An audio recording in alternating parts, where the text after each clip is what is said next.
when it comes to informants, right, you have different types. So I'll break this down. You have source of information, right? That can be just a regular person that wants to come forward, maybe a good Samaritan, maybe someone that used to be a criminal, etc. SOI, source of information. Then you have a cooperating defendant, where they might either already have charges against them or they have charges that you can levy against them, cooperating defendant. Then you got confidential informant. This is someone that signed up, right? They have a CI number. They got when you write about them in reports, you're writing their CI number. You're never using their name, etc. They're documented. They're getting paid. They're getting some type of benefit, typically immigration benefits, maybe, etc. So whenever you have informants, you have to weigh their benefit versus the cost. No matter what anyone tells you, informants are a pain in the ass, because 9 out of 10 times the best informants are criminals. So therefore, that means that they're in the game, they're doing a bunch of bullshit, they might get arrested, and it comes down to how important is the case, who can they get you, and how much risk are you willing to weigh, because they could do some bullshit, right? And a lot of agents, actually, the best agents have informants, but most federal agents don't have informants because it's a headache and it's a lot of paperwork. And I'll be honest with you, most government employees in general are fucking lazy. I was one of the only crazy people that would have multiple signed up informants. I'd have SOIs, I'd have cooperating defenses, etc. And the importance of that is you need them telling you different things, because they'll be privy to different, especially when you're doing like organized crime or conspiracy cases, they'll be privy to different parts of the conspiracy. And also it helps you corroborate if your informant's telling you the truth. If he tells you XYZ does XYZ, and then the next guy tells you, yeah, XYZ does XYZ, it adds credibility to that informant. So, and then that information is better. I could take that to a judge. That's my probable cause. I get a warrant for a phone or a house or whatever it may be. And more than one source is always better to, beef up your probable cause. A lot of agents don't like that because it's a lot of work. But when it comes to assessing, it really comes down to risk versus reward of this guy's a fucking hothead, he's crazy, but is it worth it to do the case? A lot of the times, especially when you're dealing with like gang members or whatever, sometimes they could be violent criminals. And that just kind of comes into play. Obviously, you got ground rules for them. Hey, you ain't gonna fucking shoot nobody. You ain't gonna hurt nobody. You're not gonna be involved in anything. You're just gonna go to meetings and be a fly in the wall. But that's difficult to do when they're higher ranking or whatever it may be. That's why it's very important when you're getting informants, you got to get someone in the middle. And what I mean by that is, I give you a perfect example. The Tekashi 6ix9ine case, right? And I like to use this case as an example because it's famous and a lot of people know. So the top guy that they were going after was a dude, I think if I'm not mistaken, was Mel Murder, right? The head of the Bloods, 9 Trey Gangsta Bloods. But 6ix9ine was in a unique situation because he wasn't necessarily a gang member, so to speak, but he was a financier. And as a financier, you're dealing with the money. That means that you're talking to guys at the top level and guys on the lower level. So you're in a perfect position to give information on the guys below you and above you. And that's why he ended up cooperating with HSI and getting such a great deal, because he was able to get everybody, right? And that's typically who you want to turn. You want to turn to people that are dealing with the money and guys that are in the middle of the organization or closer to the top, because they can give you the guys above them and give you the guys below them. But sometimes that doesn't always play out that way. Luckily, you want to get someone that's not violent, that deals with the money a lot of times, because they're more privy to the criminal activity on all ends. But sometimes you might have to recruit the fucking enforcer whose job is to whoop people's asses. I remember this when I had a Latin King case. One of my informers was an enforcer. I had to fucking constantly tell him, you can't beat people up, bro. You can't do this shit. You know what I mean? Hey, but he violation, you did XYZ. No, bro, no, you can't do it.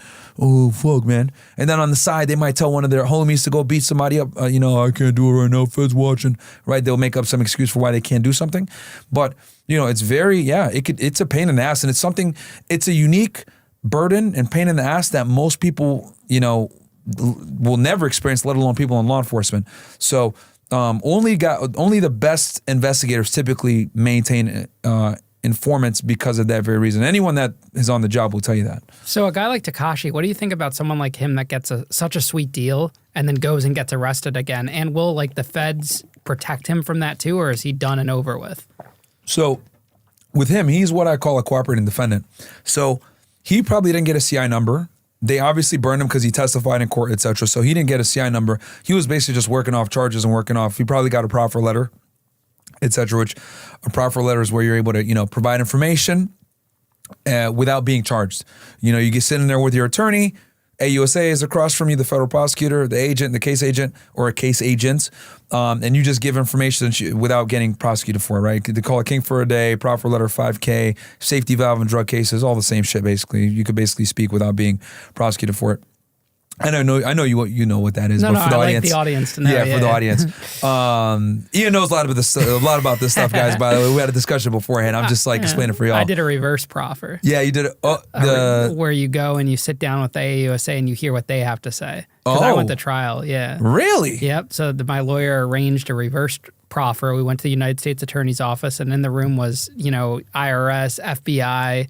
Everyone there surrounded you at the table. Each of the case agents for each agency. Yep, and then the interns that were interning the summer at the prosecution's office. Oh, shit. And it was me and my attorney and my dad, and they tell you, they lay out the case. This is 3 months before they went to the grand jury. Oh, okay. Basically, they gave you discovery beforehand. A little bit, yeah. But at that point, the postal inspectors had just passed it off to the feds. But like I tell people all the time, the feds don't arrest you until they have like a bulletproof case. Oh, yeah. People don't realize that. Yeah, dude, I could tell you myself. I mean, like, I didn't go to my AUSA. We didn't even step foot in the grand jury room to indict until they were ready to go to trial. Yeah. And just for the audience to understand, to get indicted, right? Just probable cause, guys. That's nothing. That's like a fucking cop arresting you on the side for a DUI, right? Or smelling some weed in your car. That's probable cause. The threshold is not that high. But at the federal level, like they treat it like it's beyond a reasonable doubt. But by the time I'm going to grand jury to indict the guy, I'm stepping in there to testify. The AUSA, the information I've given them, it's beyond a reasonable doubt. They're ready to go to trial the next day. Yeah. That's how federal prosecutors work, which is in stark contrast to the state. The state, they don't give a fuck. They take every case that comes in. They might lose half. They might win half, because they're getting everything from a disorderly conduct, BS DUI, all the way up until capital murder, right? So they're taking everything. So a lot of times the ADAs, assistant district attorneys, don't have the capacity, the bandwidth, or the resources to take on every single case. But the feds, they have the, privilege of being, that's not good enough for us. We don't want it. They can decline cases. So only take the biggest, sexiest cases, and they're not going to come at you and indict unless most AUSAs, on average, carry about 15 cases in the country, average, versus the ADA might have 100, 200, 300, right? And most AUSA's offices are 95% plus prosecution rate victory, right? Where they're getting a guilty plea of some kind, or they're plea bargaining, or they're going to trial and winning, right? So they don't lose, and they pride themselves on not losing. And then on top of that, you got federal investigators who have way more time and resources to do a long-term investigation. They're using Title III, wiretap intercepts. They're using pen registers, trap and traces, phone pings, informants, sources, cooperating defendants. They have state resources because a lot of times they have task force officers that are assigned to the federal agencies that have both federal authority and state authority because they're deputized, right? The TFO, also known as TFOs. So the feds have a lot of resources. Then the other thing, they got time. They got fucking time. They can sit there and watch you for 2, 3, 4, 5, 10 years and then come back and indict you, right? That's how they got Diddy. People say, oh, well, a lot of these crimes happened in 2008. How'd they happen? How'd they do it? Well, they use Rico, racketeering. Now they're able to establish it as enterprise, and they're alleging, hey, well, these crimes have been continuing to happen all this time. That's how they get around the statute of limitations, right? And some states have Rico statutes as well, but the federal ones are, fucking bulletproof, right? Giuliani used them against the mafia in the 80s, and then ever since it's just been bad for organized crime. Today's sponsor is Be Naked. After 30, your testosterone drops by 2% every year. Yeah, that's right. While you're out here scrolling TikTok, your masculinity is packing his bags, but you don't have to be that guy. Step up with Naked Organs. This ain't no soy boy supplement. This is straight up 100% bison organs, liver, kidney, heart. The stuff men have been using for centuries to stay sharp, strong, and keep their testosterone sky high. Forget your vegan pea protein, quinoa, or whatever weak sauce they're pushing. This is Primal Power, packed with B12, iron, and zinc. Real nutrients that your body needs to stay jacked and ready to dominate. Go to BeNaked.com, use code FRESH, and get 15% off. Keep your masculinity in check, guys. Code word FRESH. BeNaked.com, use code FRESH for 15% off. Support them, support us. You asked me about Tekashi 6ix9ine, right? Yes, Tekashi, yeah. yes. Okay, and the question, if I'm not mistaken, was his position with protection and then... And if the feds will protect him in his new case now. Okay. He got another case? Yeah, I think it's a foreign country. He got arrested, or there's a warrant out for his arrest. Okay. So if they will want to save him because of his cooperation. Sure. Yeah. Okay. Oh yeah, because Dominican Republic, he slapped somebody. Yeah, if I'm not mistaken. something like that. Yeah. So here's the thing, Tekashi, I'm almost 99% sure he was not a documented informant, right? And that was actually the HSI New York office that did it. So I know for a fact they didn't sign him up more than likely. And the reason why is because he testified in court. You don't want to have an informant that's testifying in court. So he was more than likely, because they indicted him too. He was a cooperating defendant. So as a cooperating defendant, he's not going to get the same level of protection as like a paid informant. And then also, when you're a paid informant, you do dumb shit. Like 9 out of 10 times, they're just going to deactivate you. When I used to have informants that would like get arrested and shit, deactivate. You're a pain in the ass. I'm just going to deactivate you. Or show up to the fucking jail. Hey, sign this paperwork. You're being deactivated, etc. Boom, done. So yeah, number one, they're not going to protect them. And then you talked about his thing was a cooperating defendant. And there was one other thing I was going to tell you.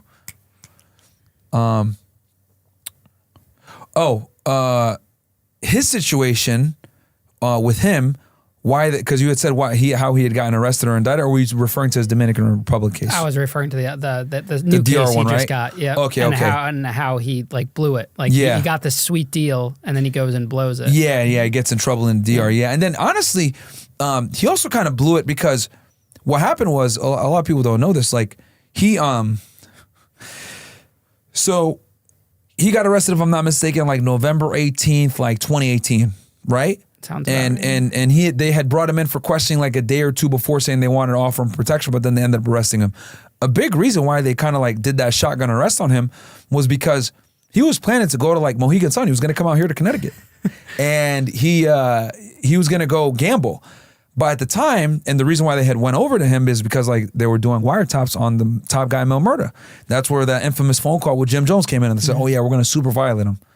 Well, the rule is if you're on Title III intercepts, listening to the phone real time, and someone's life is threatened, you have a duty to notify that individual. So they went and told him, hey, look, your life's on the line. They obviously didn't tell him how they knew or, who was threatening him.